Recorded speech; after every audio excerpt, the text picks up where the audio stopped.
నెమలిగుండ్ల రంగనాయక స్వామి వారిని దర్శించుకున్న గిద్దలూరు ఎమ్మెల్యే ముత్తముల రాచర్ల మండలం నల్లమల అటవీ ప్రాంతంలోని శ్రీ నెమలిగుండ్ల రంగనాయక స్వామి వారిని గిద్దలూరు శాసనసభ్యులు శ్రీ ముత్తముల అశోక్ రెడ్డి శనివారం టీడీపీ నాయకులతో కలిసి దర్శించుకున్నారు. ఈ సందర్భంగా ఆలయ ఈవో రమేష్ పూజారులు మేళతాళాలతో ఘనస్వాగతం పలికి ప్రత్యేక పూజలు నిర్వహించి స్వామివారి తీర్థ ప్రసాదాన్ని అందజేశారు.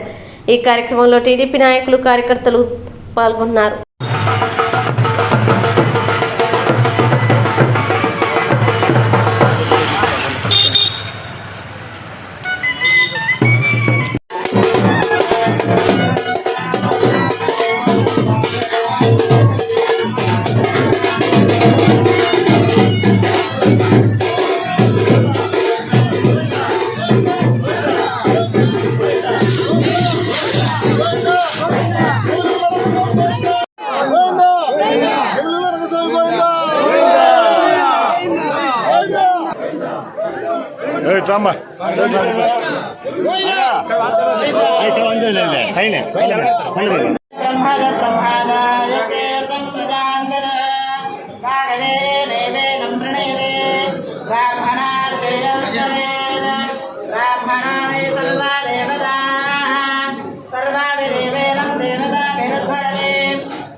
तस्मात् ब्राह्मणेभ्यः वेद विद्यादिवेदिवे नमस्ताप्नोति सर्वं जयते शतं जीव वर्धमानो नित्यभिर्गमा भवति शतमिति शतं दीर्घमायुः मरुदये नामर्थयन्ति शतमेन मेन शतात्मानं भवति शतमनन्तम्